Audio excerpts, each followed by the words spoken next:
19th century sociologist William Graham Sumner held the controversial belief that the fittest members adapt to the environment and prosper, while weaker members do not. For the social Darwinist, these principles of natural selection applied to capitalism. The more prevalent view, championed by the wealthy, including John D. Rockefeller, was that the power to make money is a gift from God.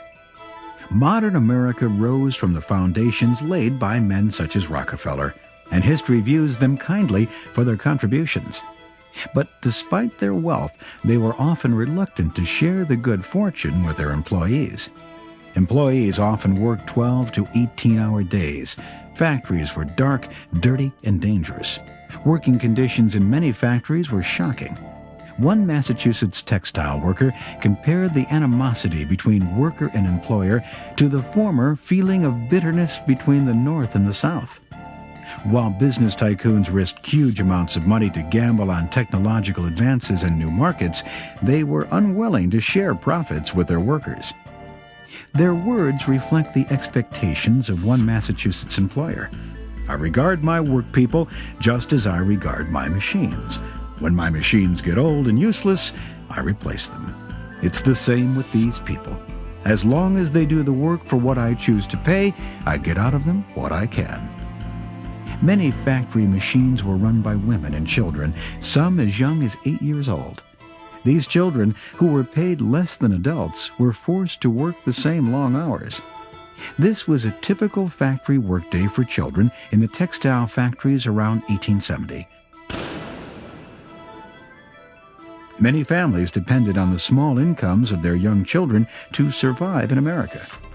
These are the words of Sadie Frown, a 16-year-old sweatshop girl. "Those machines run like mad all day long.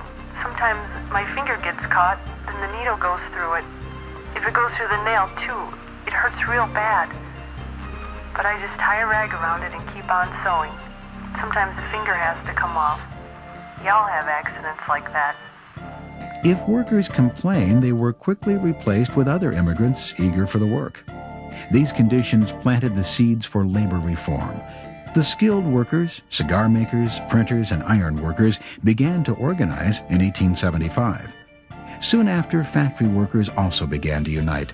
They sought to get equal pay for women and shorter workdays. By the end of the decade, union membership reached 300,000.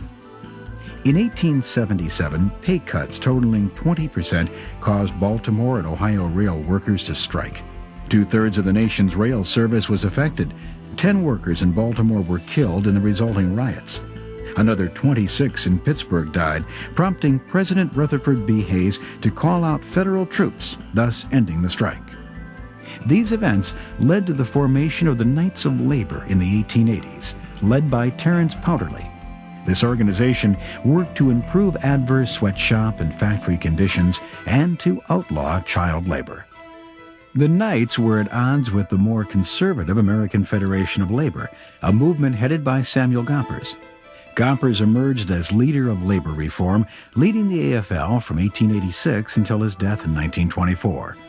By 1900, laws were being passed to improve housing conditions, health, and education for the poor.